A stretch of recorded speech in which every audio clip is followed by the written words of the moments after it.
Today's word is spur. It is a noun or verb. It means, a spur is something that encourages you to move faster or take action. It can be a sharp metal tool on a rider's boot used to urge a horse to run, or a sudden push or motivation that makes you start doing something.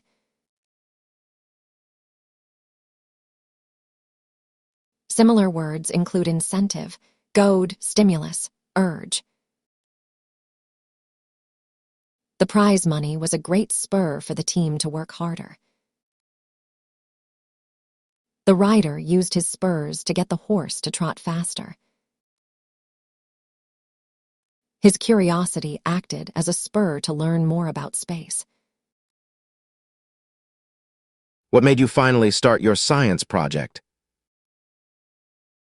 The upcoming science fair was the perfect spur to get me moving. Emma uses spur to describe the science, fair as the motivation that pushed her to start working. Think of a spur as a push or a nudge that gets things moving. Remember the phrase on the spur of the moment, which means doing something suddenly without planning.